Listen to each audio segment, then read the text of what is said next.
और जब राहुल जी ने यात्रा शुरू कर दी और उसमें लाखों लोग, एक जन समुदाय उमड़ा, तो आप देखें कि स्ट्रेटेजिक रूप से जब बिहार राहुल जी आने वाले थे उसके ठीक पहले वहां पर नीतीश कुमार जी पाला बदलते हैं और भाजपा के साथ जाते हैं। एक फरियादी से ये कहा जा रहा है कि तुमने फरियाद क्यों की? तो यहाँ एक मुख्यमंत्री का फरियाद करना जहां अपराध बन जाए पुलिस की निगाह में, सत्ता के इशारे पर, उस मुल्क में आप समझ सकते हैं कि तानाशाही आ चुकी है, न टूटने वाले हैं न झुकने वाले हैं।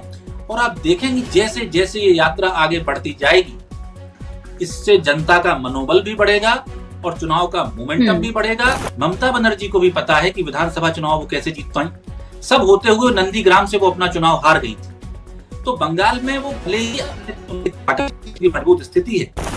नमस्कार, आदाब, बहुत बहुत स्वागत है आप सभी का। डीबी लाइव देख रहे हैं आप। मैं हूं आपके साथ बुशरा खानम फहद। 2024 लोकसभा चुनाव में चंद महीने का ही वक्त बचा है और आपको पता है कि ऐसे में भारतीय जनता पार्टी राम मंदिर से लेकर ज्ञानव्यापी मस्जिद, यूसीसी और इसी तरह के तमाम मुद्दों के साथ जनता के बीच जाने की पूरी तैयारी वो कर रही है। उसका यही कहना है, आपको पता है कि जो नारा हमेशा से देती आई है कि अयोध्या तो सिर्फ झांकी है, मथुरा काशी बाकी है।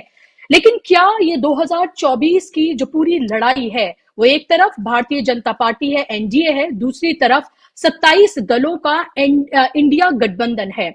जहां एक तरफ इंडिया गठबंधन सामाजिक बराबरी, सामाजिक न्याय की बात करता है, जहां वो लोकतांत्रिक मूल्यों की बात करता है, संविधान बचाने की बात करता है, जातीय जनगणना की बात करता है, तो दूसरी तरफ आपको पता है भारतीय जनता पार्टी किस तरह की सियासत उसने पूरे 10 साल की है और किस तरह की सियासत के लिए भारतीय जनता पार्टी और संघ जाना जाता है। क्या 2024 की ये लड़ाई विचारों की लड़ाई होने जा रही है? क्या 2024 के बाद उसके जो नतीजे आएंगे उसके बाद ये तय हो जाएगा कि ये देश गांधीवादी तरीके से चलेगा या गोडसेवादी इस देश को रन करेंगे? क्या ये तय हो जाएगा कि सामाजिक न्याय, सामाजिक बराबरी की जो लड़ाई है वो क्या अधूरी रह जाएगी और जो सांप्रदायिकता पूरे अपने उफान पर है उसको और बल मिलेगा? 2024 की अगर पूरी लड़ाई को देखें तो राहुल गांधी अपनी भारत जोड़ो यात्रा उन्होंने पहले निकाली, बेहद सफल हो रही। 4000 किलोमीटर वो कश्मीर से कन्याकुमारी तक पैदल चले और अब वो भारत जोड़ो न्याय यात्रा पर निकले हुए हैं और लगातार लोगों से उनकी तरह बनकर संवाद कर रहे हैं, बात कर रहे हैं। यह पूरी तरीके से गांधीवाद और नेहरूवियन जो पूरी विचारधारा है वो चैलेंज होती हुई नजर आ रही है। क्या वाकई में इससे बीजेपी और एनडीए से, खासतौर पर बीजेपी से, क्या कांग्रेस पार कर पाएगी? क्या इंडिया गठबंधन उस मजबूती से लड़ता हुआ नजर आएगा कि वो जीत की तरफ आगे बढ़े? क्या वो लोगों के बीच एक ऐसा मजबूत ऑप्शन बनकर उभर सकता है कि वो बीजेपी जैसी धन बल वाली जो राजनीति करती है, जो पार्टी है, उससे वो जीत पाए? इसी पर आज हम बात करेंगे। आप लगातार स्क्रीन पर देख ही रहे हैं, हमारे साथ बेहद खास मेहमान सीनियर जर्नलिस्ट हैं, राइटर हैं, मीडिया एडवाइजर हैं, कमलनाथ के पीयूष बबेले जी हमारे साथ जुड़ गए हैं। जाना माना चेहरा है, किसी तारुफ के वो मोहताज नहीं है। पीयूष जी, बहुत बहुत स्वागत आपका इस्तकबाल डीबी लाइव पर। जी धन्यवाद बुशरा जी। पीयूष जी, मेरा सवाल वही है, आपने मेरे इंट्रोडक्शन में पूरे सवाल सुने। मेरा आपसे कहना है, अभी हमने झारखंड देखा और बिहार हमने देखा। झारखंड में हमने देखा कि किस तरह से राजनीतिक सूझबूझ, समझ, सही वक्त पर सही फैसले का नतीजा हमने वो सामने देखा कि बीजेपी से जैसी ताकत को हराया गया। वहां पर ईडी से लेकर तमाम एजेंसीज के इस्तेमाल का, उसके दुरुपयोग का तमाम जो इल्जाम है वो विपक्ष के तरफ से लगते रहे हैं, कांग्रेस की तरफ से, तमाम पार्टियों की तरफ से। लेकिन वो तमाम चीजें एक तरह से वहां ध्वस्त हुई और फ्लोर टेस्ट पास कर लिया गया। बिहार में अभी इंतजार 12 तारीख तक का करना पड़ेगा। लग रहा है वहां पर भी कोई खेल हो सकता है। क्या आपको लगता है कि अगर इसी तरीके से नेशनल लेवल पर उसी सूझबूझ, उसी एकजुटता, उसी धार के साथ अगर लड़ा जाए तो बीजेपी जैसी पार्टी को हराया जा सकता है? क्या ये उम्मीद बाकी है? उम्मीद नहीं, हमें पूरा भरोसा है कि न सिर्फ कांग्रेस पार्टी और इंडिया गठबंधन ये लोकसभा का चुनाव लड़ेगा बल्कि जीतेगा भी। क्योंकि आप कल की मैं 2-3 घटनाएं देखें। एक तरफ बहुत बड़े लोग लद्दाख में निकल रहे थे ये कहने के लिए कि उन्हें पूर्ण राज्य का दर्जा चाहिए। दूसरी तरफ रांची में लाखों लोग खड़े हुए थे जो कह रहे थे कि जो गिरफ्तारी हुई है वहां के पूर्व मुख्यमंत्री सोरेन साहब की वो गलत है। तीसरा, आप दिल्ली के जंतर मंतर पे देखें, हजारों आदमी खड़ा हुआ है और ईवीएम का विरोध कर रहा है। अगर ये पुराना समय होता, कांग्रेस के जमाने का समय होता, तो ये तीनों घटनाएं कल टेलीविजन स्क्रीन को न्यूज चैनल्स की डोमिनेट कर रही होती और जनता को पता चलता कि ये इस तरह से बात हो रही है।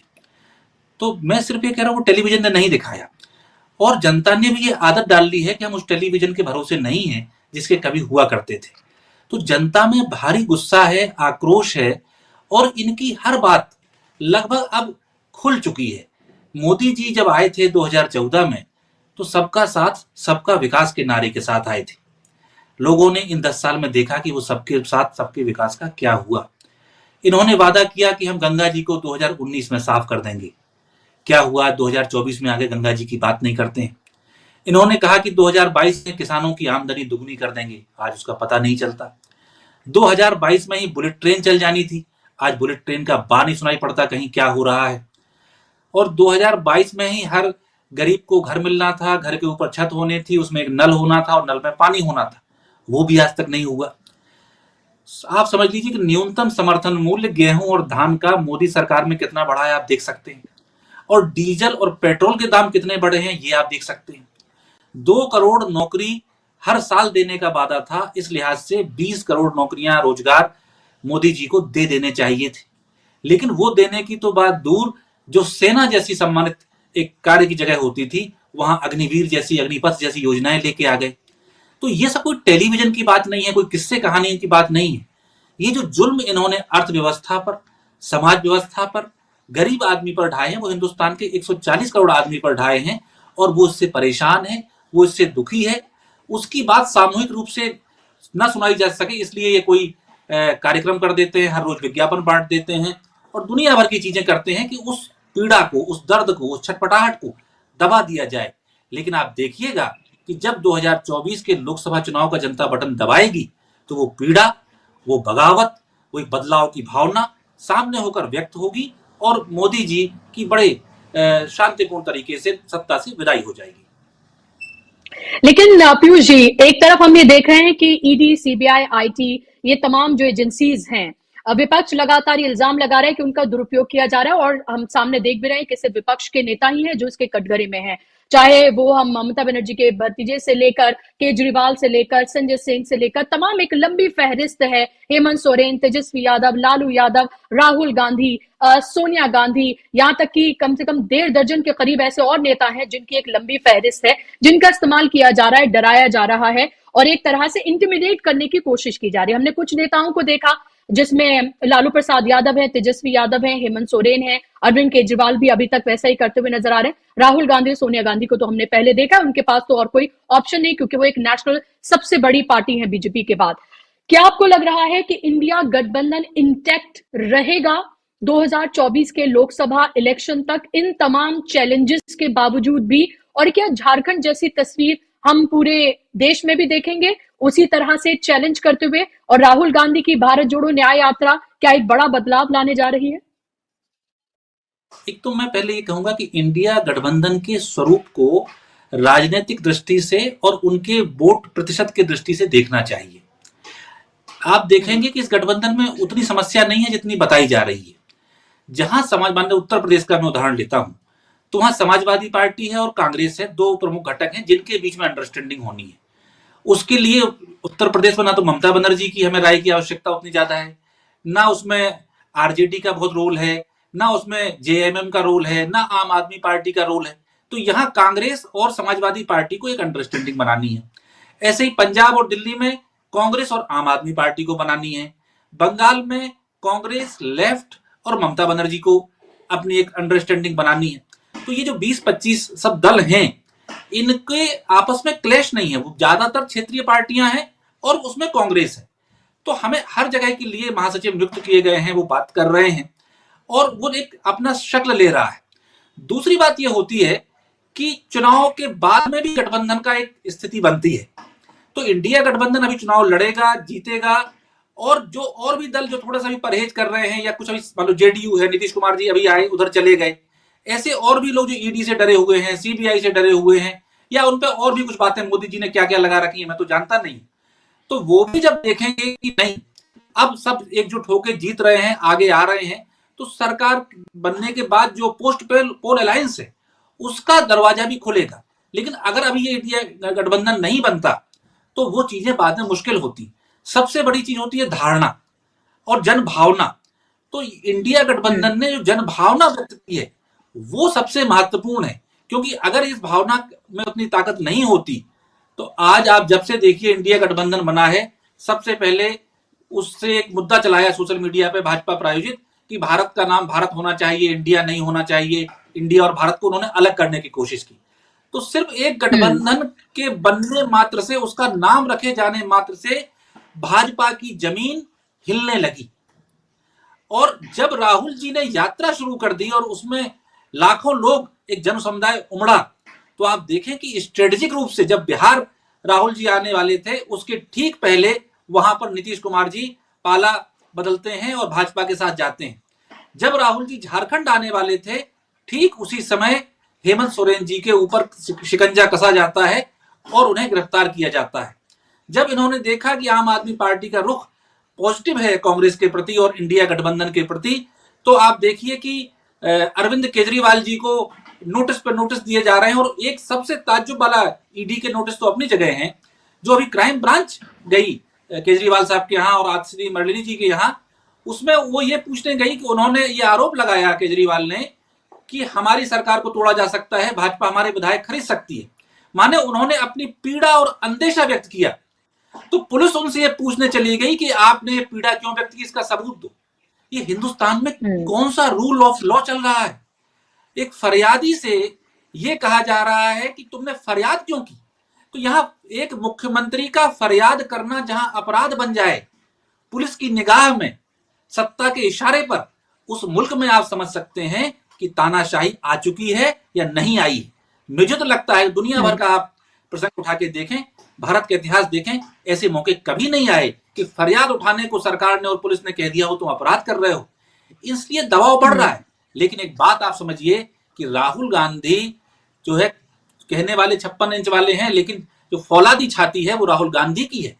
उनसे घंटों बिठा बिठा के पूछताछ की है ईडी ने, और उनकी लोकसभा की सदस्यता भी ली गई, और भी उनका सरकारी मकान छीना गया। जाने कौन कौन सी चीजें नहीं थी जो उनको नीचा दिखाने के लिए नहीं की गई हैं।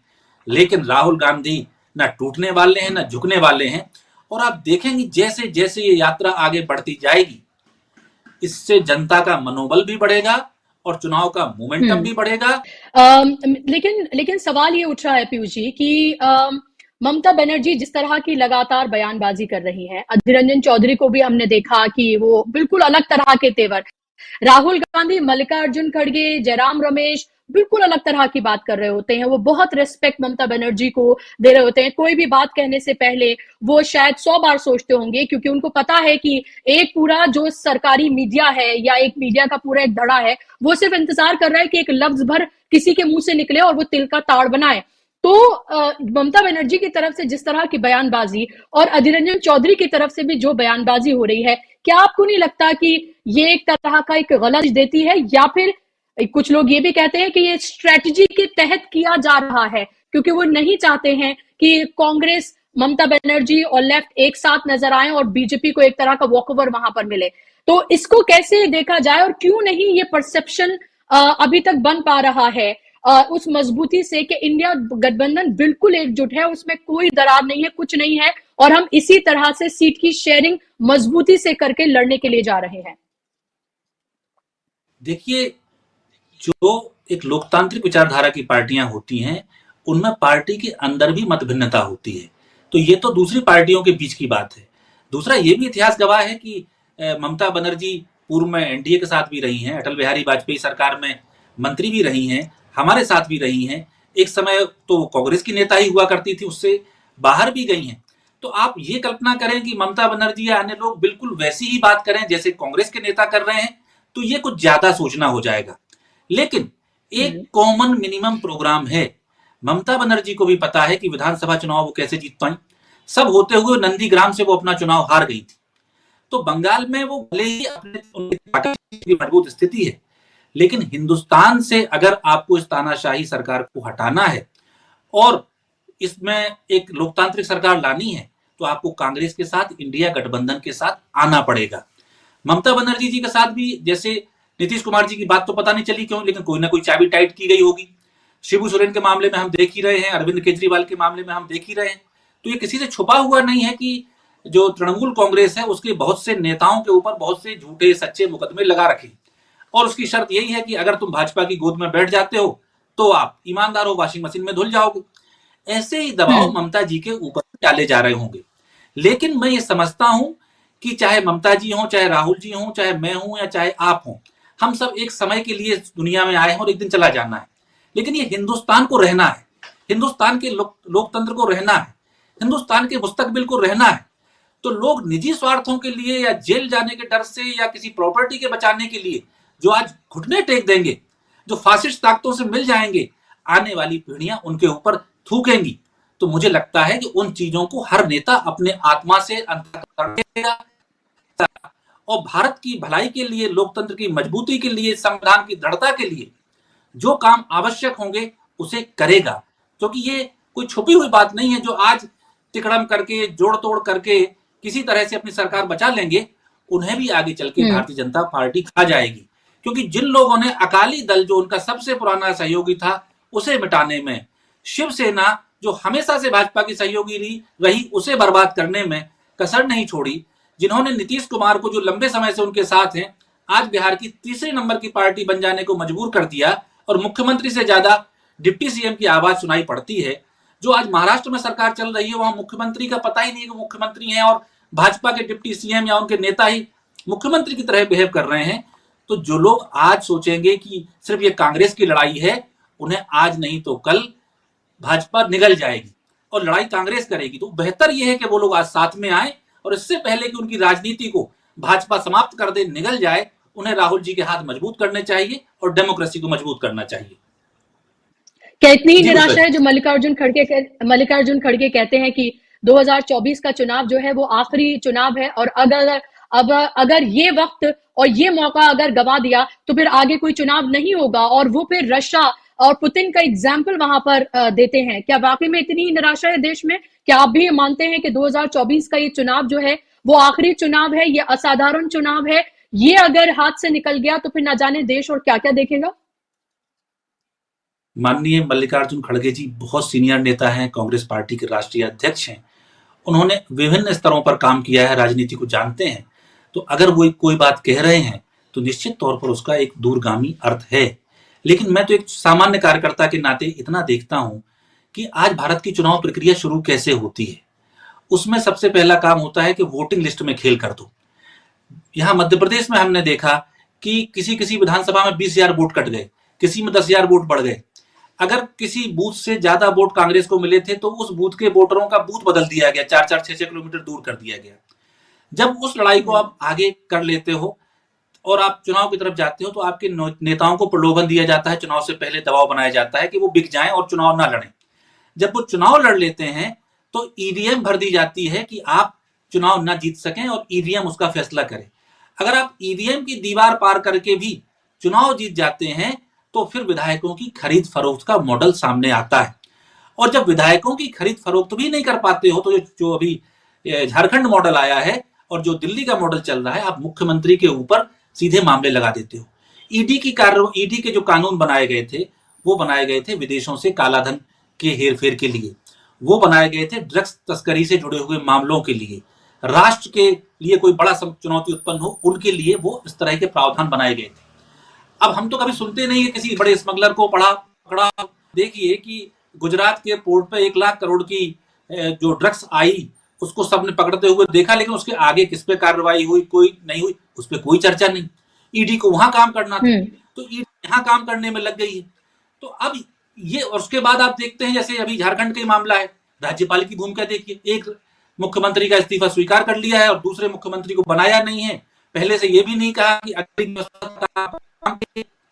तो इसमें वोटिंग मशीन शामिल है, इसमें इलेक्शन कमीशन शामिल है, इसमें ईडी शामिल है, इसमें सीबीआई शामिल है, इसमें राजभवन शामिल है, और सब किसके इशारे पे शामिल है? प्रधानमंत्री के इशारे पर शामिल है। तो जो बात कह रहे हैं खड़गे साहब, वो कोई मामूली बात नहीं कह रहे हैं, बहुत सोच विचार के कह रहे हैं। इसीलिए जरूरत है कि सब लोग एकजुट होकर लड़ें, क्योंकि एक बात और समझ लेनी चाहिए कि ये मामला कांग्रेस पार्टी के सत्ता में आने का मात्र नहीं है, क्योंकि लोकतंत्र किसके लिए है? लोकतंत्र कांग्रेस पार्टी के लिए नहीं है, लोकतंत्र समाजवादी पार्टी या जनता दल के लिए नहीं है, लोकतंत्र हिंदुस्तान की 140 करोड़ जनता के लिए है।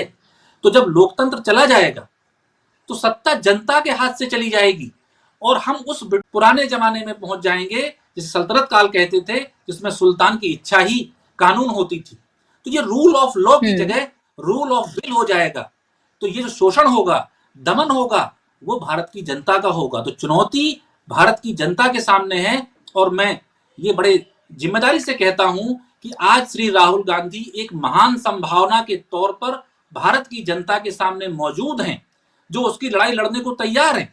वरना राहुल जी के ऊपर जिस तरह के जुल्म किए गए हैं, हमने तो देखा है कि लोग राज्यसभा से उठ के जाते हैं माल्या जी और विदेश हो जाते हैं। तो राहुल जी तो जब 10 साल सत्ता रही तब उन्होंने प्रधानमंत्री या मंत्री की कुर्सी नहीं ली। तो उनसे कोई कहे कि उन्हें प्रधानमंत्री पद की लालसा है, उसके लिए वो नहीं लड़ रहे हैं, उन्हें पद की लालसा है इसके लिए नहीं लड़ रहे हैं। वो सिर्फ हिंदुस्तान की जनता की खिदमत करने के लिए लड़ रहे हैं, क्योंकि ये उनके खानदान की, उनकी पार्टी की, उनकी देश की परंपरा है।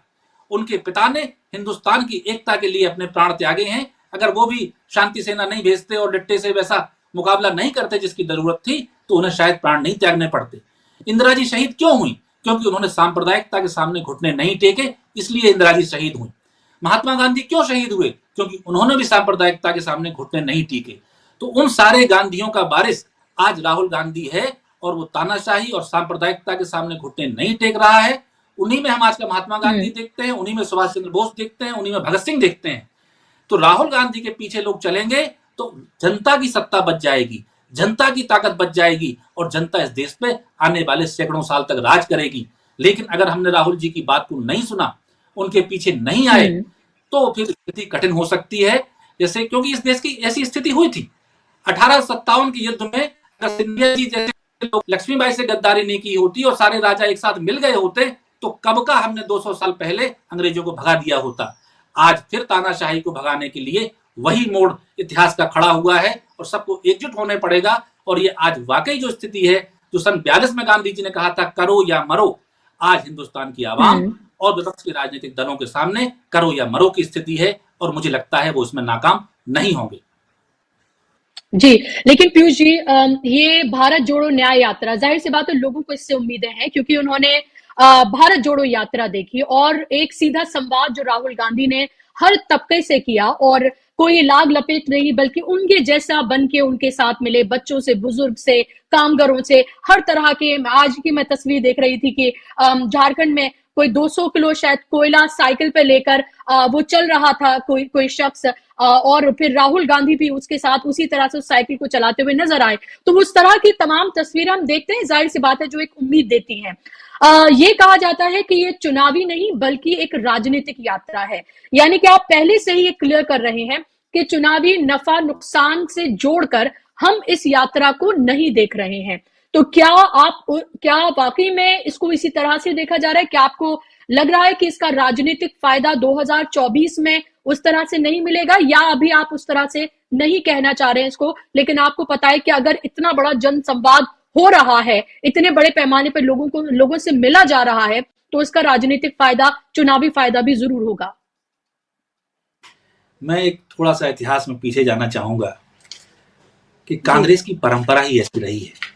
1952 में देश का पहला लोकसभा चुनाव हो रहा था। पंडित जवाहरलाल नेहरू फूलपुर में जो उनकी संसदीय सीट थी वहां गए चुनाव की रैली में, और चुनाव के मंच से पंडित जवाहरलाल नेहरू कहते हैं कि मैं यहां आपसे वोट की भीख मांगने नहीं आया हूं और मैं वोट के लिए आपसे कोई झूठे वादे नहीं कर सकता। अब जबकि मेरे जिंदगी के चंद वर्ष बाकी हैं, तब मैं क्यों झूठ बोलूं और मैं क्यों झूठे वादे करूं, जब मैंने पूरा जीवन हिंदुस्तान की खिदमत में और देश की सेवा में खर्च कर दिया है। तो अगर मैंने कोई सेवा की है तो आप लोग मुझे जिताइए, और आपको लगता है कि मैंने कोई सेवा नहीं की है तो आप मुझे हरा दीजिए, लेकिन बराए मेहरबानी मुझसे ये उम्मीद मत करिए कि मैं आपसे वोट मांगूंगा। इसका मतलब क्या है? इसका मतलब ये है कि पंडित नेहरू ये कह रहे हैं कि राजनीति का मतलब वोट मांगना और चुनाव करना अकेला नहीं है। जो व्यक्ति जनता की सेवा करता है, जो व्यक्ति जनता के मुद्दे उठाता है, जो जनता के लिए संघर्ष करता है, उसको जनता स्वयं की। तो अगर राहुल जी कोयला मजदूर से बात करते हैं, अगर राहुल जी मोदी और अमित शाह से आंख में आंख डाल के बात करते हैं, अगर हिंसा और उपद्रव से ग्रस्त मणिपुर को जिसे गृह मंत्री और प्रधानमंत्री ने अपने हाल पे छोड़ दिया था, वहां जाके राहुल जी अपनी मोहब्बत की दुकान खोलते हैं। तो क्या जनता इन भावनाओं को नहीं समझती है? जनता इस प्यार को समझती है, इस दर्द को समझती है, इस संवेदना को समझती है। इसीलिए युग पुरुष के तौर पर जो राहुल गांधी उभर रहे हैं, वो वोट नहीं मांग रहे और ना मैं कह रहा हूं कि राजनीतिक यात्रा है, लेकिन जनता देखेगी कि ये नेता है और ये हमसे जुड़ा हुआ है, ये इसका खून पसीना वहां टपकेगा जहां हमारा पसीना गिरेगा, ये हमारे साथ चल रहा है। एक तरफ तो नरेंद्र मोदी जी हैं जो 8,000 करोड़ के हवाई जहाज से घूमते हैं और दूसरी तरफ राहुल गांधी हैं जो 8,000 किलोमीटर पैदल चलते हैं। तो हिंदुस्तान की जनता जानती है कि इन हवाई नेताओं के साथ चलना है कि उसके साथ जमीन पर चलने वाले नेता के साथ चलना है। निश्चित तौर पर जब जनता ईवीएम का बटन दबाएगी, या हो सकता है ईवीएम बदल जाए, तो बैलेट बॉक्स में वोट डालेगी और उसका वोट अगर ईमानदारी से काउंट होता है तो मुझे पूरा भरोसा है कि वो वोट कांग्रेस पार्टी और इंडिया गठबंधन को मिलेगा और हम सरकार बनाएंगे।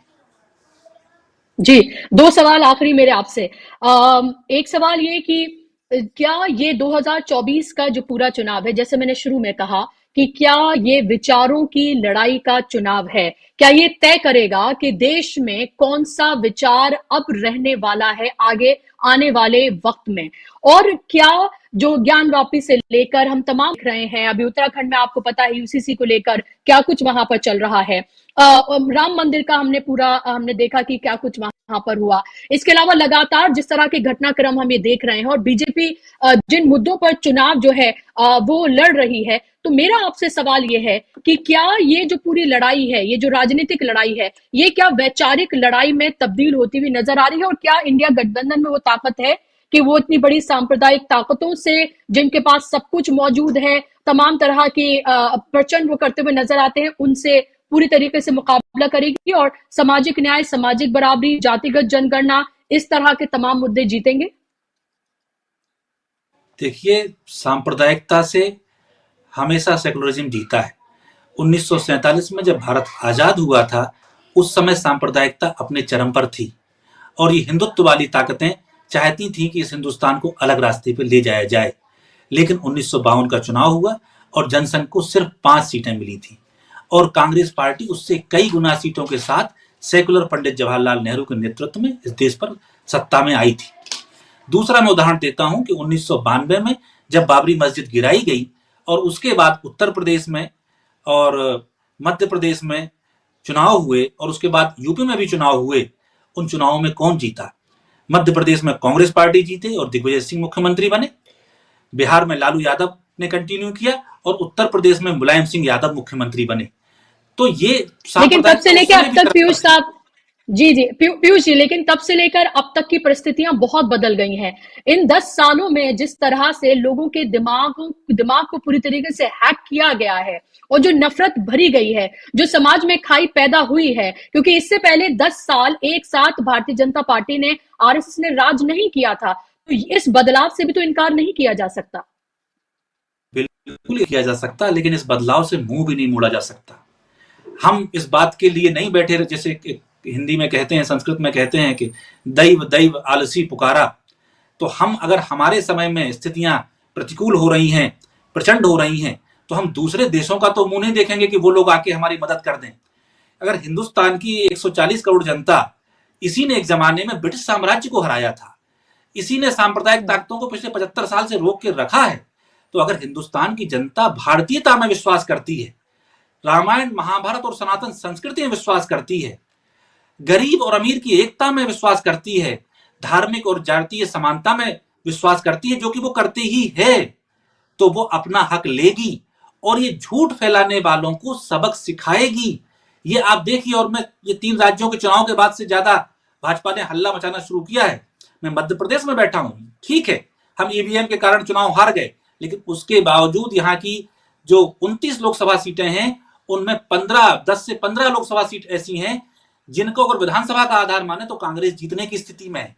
यही स्थिति छत्तीसगढ़ में है, यही स्थिति राजस्थान में है, साउथ में तो हम अभी जीते ही हैं, हिमाचल में हम जीते ही हैं, पंजाब में हम वापसी करेंगे, तो और भी हमारे सहयोगी वापसी करने वाले हैं। बिहार में आप देखिए क्या फर्क आएगा। तो जनता मन बनाए बैठी है, हम उसके मन को दिखाना, हम माने जो मीडिया है, जो हल्ला मचाने वाला मीडिया है, वो उसे छुपा रहा है। जहां से मैंने बात शुरू की थी कि लद्दाख में, दिल्ली में और रांची में कल इतने बड़े बड़े लाखों लोगों के प्रदर्शन हुए जिन्हें नहीं दिखाया गया, तो अब टेलीविजन और भाजपा के नेताओं को एक तरफ रखिए और भारत की जनता की नब्ज को दूसरी तरफ रखिए। वो नब्ज कह रही है कि हम बदलाव चाहते हैं, वो कह रही है कि सिंहासन खाली करो, कि जनता आती है।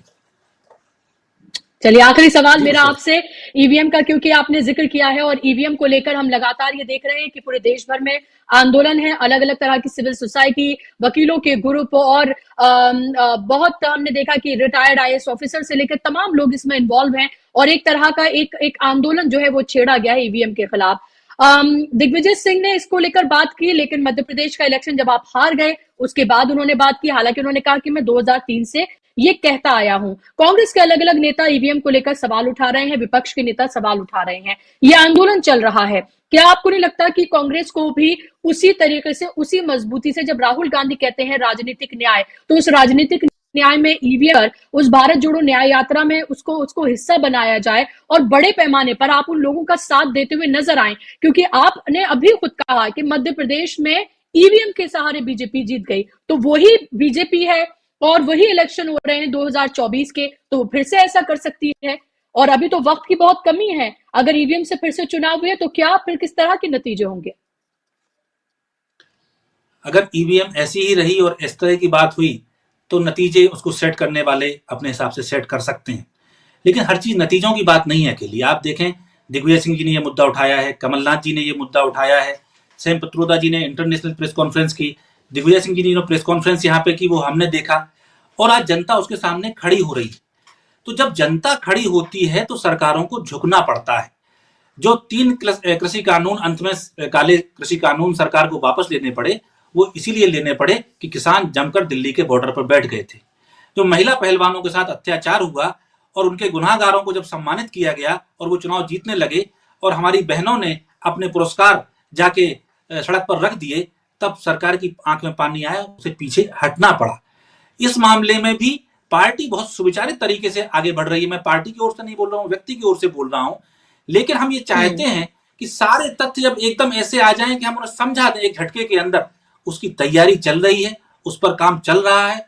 और आप देखिएगा कि जो आज चुनाव आयोग जयराम रमेश जी को समय नहीं देता है मिलने के लिए, या विपक्ष को मिलने का समय नहीं देता है, किसी बात की सुनवाई नहीं करता है, चुनाव आयोग की नियुक्ति के कानून क्यों बदल दिए जाते हैं, तो ये सब बातें जनता धीरे धीरे समझ रही है।